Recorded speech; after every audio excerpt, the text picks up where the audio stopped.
Tervetuloa tänne meidän lyhyeen lepoon. Me ollaan täällä jo pikkusen viimeisen pelin tamineissa odottamassa aikaa, jolloin saadaan se sessio starttaamaan. Mutta tietysti, koska siihen on vielä pari viikkoa aikaa, niin nyt me puhumme jaksosta 17 ja 18.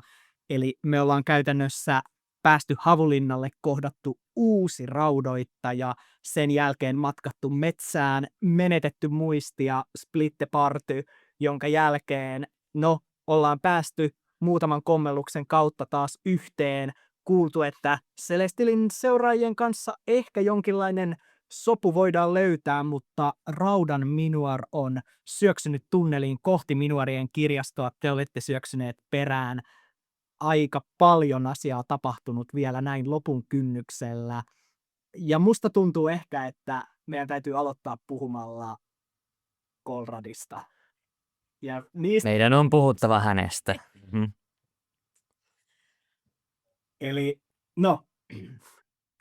avaappa nyt Vade hieman, koska musta jotenkin tuntuu, että mun oma ajatus oli se, että onko tämän hahmon taustalla ollut niinku kaksi juttua, mikä on se, että yksi hahmo, mitä Ilmari ei voi tappaa, ja kaksi hahmo, joka voi voittaa jopa Nialin ärsyttävyydessä. Mutta miten sä omin sanoin avaisit tätä?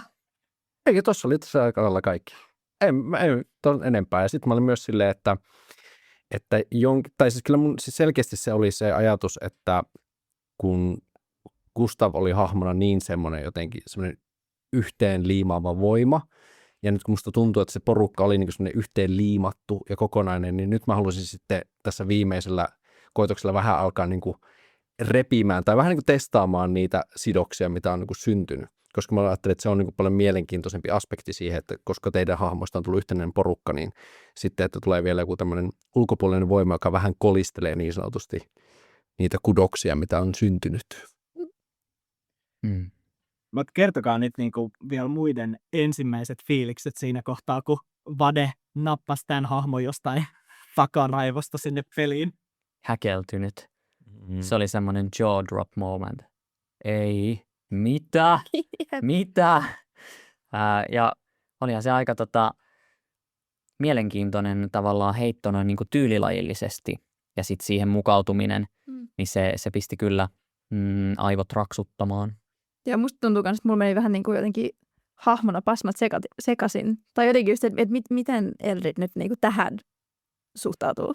Ja myös ihan niin kuin, koska olihan ihan hauskoja juttuja, niin sitten, että miten mä niin kuin miten Pokka pysyy välillä kyllä.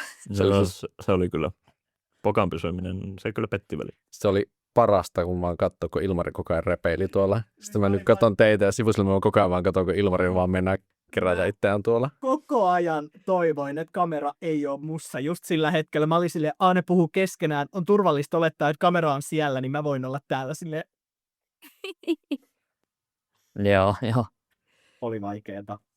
Mutta jotenkin sellainen niin kuin, ainahan siitä niin kuin syntyy semmoinen jonkinlainen neuvottelu siitä, että okei, tämä on niin kuin tämän tyyppinen uusi voima tai uusi dynamiikka tässä meidän niin kuin, ryhmässä, että miten tähän niin kuin lähtee reagoimaan, millaista niin kuin suhdetta tähän hahmoon voi ottaa, niin se oli kyllä tosi niin kuin antoisa ja mielenkiintoista sen suhteen, että varsinkin sitten kun sieltä rupesi löytymään niitä jotain sellaisia, että mikä tämä niin kuin on,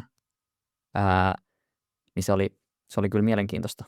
Niin ja ehkä päällimmäisenä se, että se missä Gustav oli semmoinen niin kuin yhteen liimaava, jotenkin silleen ryhmän sisällä yhteen liimaava voima, niin tämä Kolrad on ehkä silleen, että se ajaa meitä kolmea yhteen. Just, kyllä. Siitä, että no ainakin tollaisia me ei olla.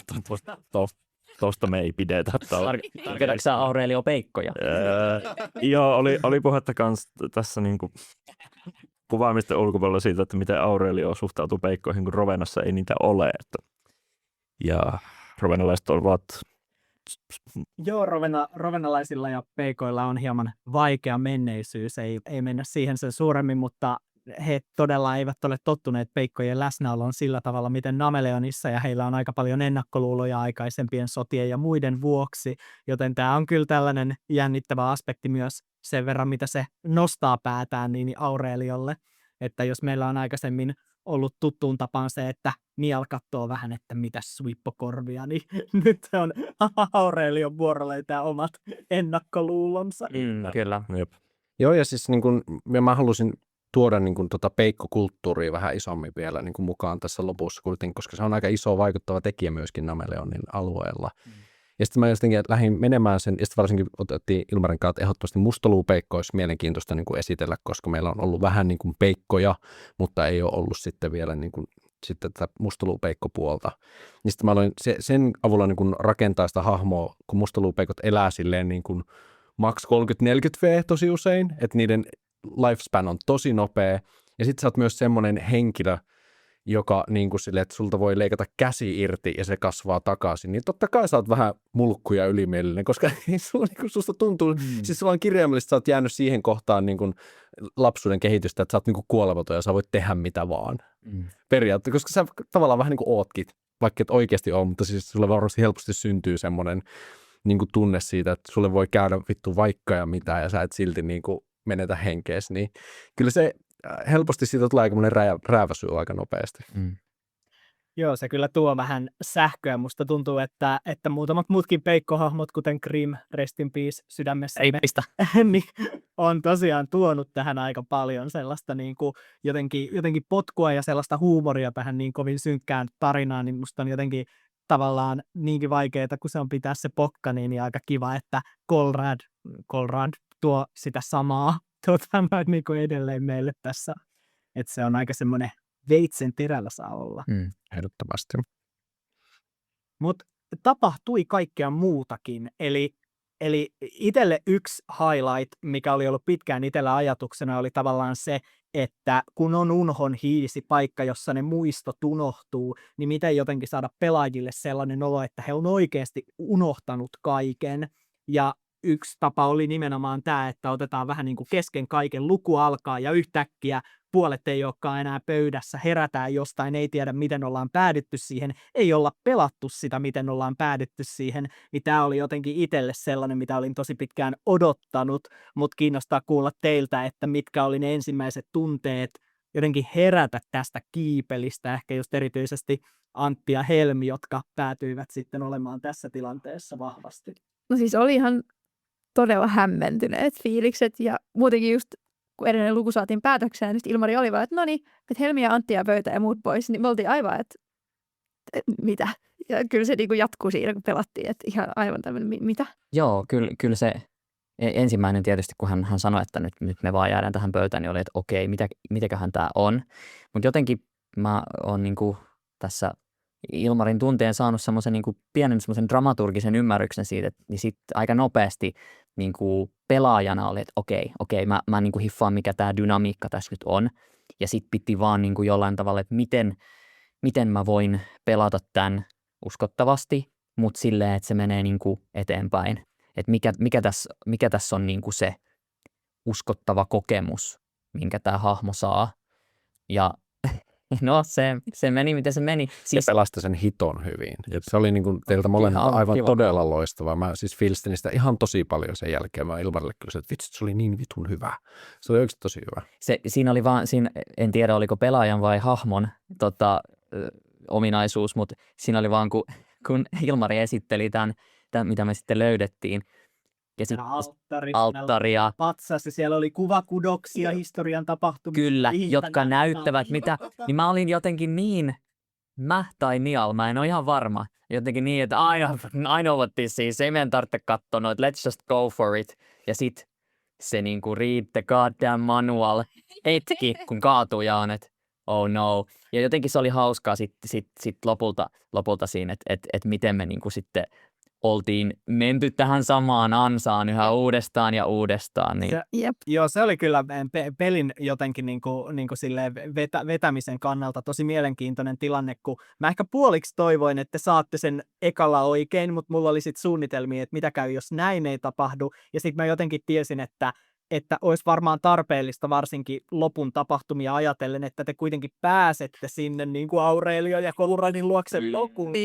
Ja sitten mä tajun, että ne on edelleen siinä tavallaan aikaluupissa, että mun täytyy ehkä nyt vaan vetää se koko luuppi uudelleen vähän tiivistettynä ja toivoa, että pelaajat jotenkin ratkaisee sen sellaisella tavalla, mikä tuntuu luontevalta, mutta tarina pääsee eteenpäin. Et nyt mä en oikeastaan, mun kädet on vähän ehkä sidottu tai mä en ehkä oikein koe, että mun kannattaa alkaa tänne sörkkimään. Mutta mä olin niin jotenkin fiiliksissä siitä, että miten te sen ratkaisitte, miten te roolipelasitte kylmät väreet, kun nialottaa veitsen ja on, että mahtaakohan nämä viiletyt kirjaimet olla tämän veitsen viesti, ja sitten se veitsi menee samaan paikkaan, ja se on, että tämä on viesti minulta minulle, ja mä oon, että niin hyvä löytö ja kaikkea. Ja mehän ei hirveästi niin kuin metapelata täällä pöydässä, niin siinä oli joku semmoinen pieni hetki, mitä ei voinut vastustaa, joka oli se, että hetkinen, miten me emme mukaan olisi keksineet tätä aikaisemmin? Se oli jotenkin, ei vaan voinut vastustaa sitä. Ei, mutta se oli tosi hyvä. Musta se oli ihan todella niin kuin loistava semmoinen pieni niin kuin sipaisu siihen päälle, että me ollaan oikeasti oltu täällä monta kertaa. Se vielä jotenkin se niin kuin alleviivasi vielä sen, että toi ei ollut, sen oli 2 loopia, niin se ei välttämättä ollut vaan 2 kertaa, vaan että sitä on tullut aikaisemminkin. Ja jossain kohtaa sä oot ehkä laittanut sen tekstin tai mitä se oli jotenkin silleen. Kyllä. Joo. Ja Eldred jollain tavalla tämmöisenä ihan henkilönä, joka tavallaan kuuntelee ehkä muita ensisijaisesti, niin on jollain tavalla joka kerta mennyt siihen, että ei helvetti, toi nyt tekee jotain omaa tässä. Pitäisikö meidän kuitenkin, me tehdään nyt vaan näin, kun kyllä se nyt näin on. Jep. Joo, kyllä mä silloin just ihan sillä ekallakin kerralla, kun pelattiin se loopi, niin mä olin silleen, että seuraavaksi mä olin menossa katsomaan niitä pudoksilla, ja sitten se oli siinä. I know. Joo, mä jotenkin, ja varsinkin Helmi vanhana pakohuonekonkarina, mä näen jotenkin, että siellä ne alkaa raksuttaa selkeästi ne ajatukset, että okei, tuossa on noin kuvakudos, että mä menen kattoo sieltä, siellä on varmaan ne vinkit, ja siis tää on Antti Muina, niin kuin silleen, shoot first, ask questions later. No tämä on tämä vastaus. Jep. Oi. Mutta tietysti tämän kolikon toisella puolella on Aurelio ja Konrad. Ja tietysti Aureliolla alkoi tästä näystä Myrskynminuarin ja äänen kanssa. Mitä fiiliksiä siitä? Pelkästään eeppisiä fiiliksiä tai jänniä fiiliksiä. Ehkä semmoinen Aurelio huippukohta jopa oli toi jakso. Pääsi käyttämään voimia ja pääsi kuuntelemaan sitä minuaria sisällään. Muissa aina, jos olet epävarmassa tilanteessa, niin kuuntele sitä minuaria siellä sisällä. Kyllä. Se on hyvä oppi. Kyllä. Vai onko? Kyllä se on hyvä. Ota toinenkin tatuointi. Aurelio. Tällä kertaa tribaali. Kuka uskaltaa? Ai, sieltä se on. Siellä se on. Oh no. Oi vitsi. Se oli kyllä harvinaisen, ja sitten siinä alkaa tällainen kunnon debattie osin haltijakielellä Aurelion kanssa, ja meanwhile meillä on Konrad vaan siellä odottaa hetkeä, koska pääsee tappamaan kaikki, ja sitten se sieltä alkaa tullakin, että... Se oli tosi helppo, kun ei ymmärtänyt yhtään mitään, mitä puhuu, niin siinä vaan silleen, joo, Mutta toi oli kyllä kiivas toi lopputilanne myös, koska jotenkin itse myös pelin vetäjänä aina on silleen, että joo, että synkkä tilanne ja kyllä varmaan konfliktia tulee ja aika tiukalle menee, että ei ole varmaan paljon rauhallisia loppuja ja sitten päädytään sinne aukiolle ja sitten nimenomaan Aurelio siellä nostattaa myrskyn sanoakseen, että nyt puhutaan tästä, please, tiiäks, tai että nyt aseet maahan ja siellä on yksi haltija kuollut, mutta sitten itsekin toteaa, että okei, no mutta tämä Celestinin seuraaja tässä on aika pasifistinen tyyppi, että kyllä nämä varmaan alkaa keskustelemaan ja sitten alkaa jo muodostua vähän sellaista yhteistä säveltä siihen ja alkaa miettiä, että hetkinen, että mitäköhän näille raudattajille on tapahtumassa. Että jotenkin kertokaa vähän siitä, että tuntuuko, että tämä ryhmä miinus Konrad on tässä jotenkin muuttunut kanssa tämän kampanjan myötä, kun ollaan aika loppupuolella. No kyllä mun osalta ihan todella siinä tilanteessa jollain tavalla tuli sellainen, joutui kautta pääsi kasvotusten sen kanssa, että mitä tässä nyt ihan oikeasti halutaan. Niin jos tällainen tilanne olisi ollut vaikka ensimmäinen raudattajatehtävä, niin se olisi varmasti ollut aivan erilainen responssi jollain tavalla, että tässä on sen verta kuitenkin kuljettu ja koettu ja eletty, että se ylipäätänsä mahdollisti tuollaisen tilanteen, että me ei nyt välittömästi olla silleen rautamaskia naamaa ja tikaria kurkkuun tyylisesti. Ainakin Nialin osalta. Siinä oli aika paljon järkeä, mitä ne puhus. Ja siitä huolimatta vielä on yksi Minuar menossa kohti tuhoamaan Nameleonia, jos se hänestä riippuu. Mitä tunnelmia ja jännityksiä ja odotuksia, niin kun siirrymme kohti viimeistä peliä, viimeistä jaksoa? No musta tuntuu, että Aurelio on ainakin niin kuin viime jakson jälkeen siis tosi sille määrätietoinen. Tai että nyt ei ole enää niin kuin keskustelua, tai jos on, niin sitten se on keskustelua, ja jos joku tappaa jonkun, niin se loppuu siihen. Että nyt on jotenkin... Miksi katsoit mua? 2 kertaa. Viime session jälkeen, niin kyllä. Että jotenkin, että nyt on niin kuin lopun alku, tai loppu itse. Ehkä. Joo, Niin. mustakin tuntuu, että nyt ollaan niinku siinä ytimessä. Että tämä on nyt just se koko tämän meidän tehtävän ydin. Niin todella just päämäärätietoinen niinku fiilis myös. Mutta mua kiinnostaa kyllä selkeästi, koska musta tuntuu, että Eltrid ja Aurelio, Eltridkin on löytänyt semmoisen sisäisen johtajuuden ja he on viemässä sitä silleen, että ne pitää hoidella, ketkä asettuu vastaan, mutta sitten loppujenkaan voidaan keskustella. Ja sitten mua kiinnostaa, kun täällä on Nialilla on tietysti täysin omat agendat, mikä on vähän sellainen villikortti, mutta sitten meillä on myös Kulrad. Mua kiinnostaa vähän, että mikä tunnelma täällä Vaden suunnalla on siitä. No, ehkä täysin isommin mitään spoilaamatta, niin musta tuntuu, että se Minuarin kohtaaminen on vasta alku ja tulee olemaan vähintään 3 tai 4 twistiä ennen kuin tämä seikkailu on ohi. Ja mä en usko, että tässä on onnellista loppua.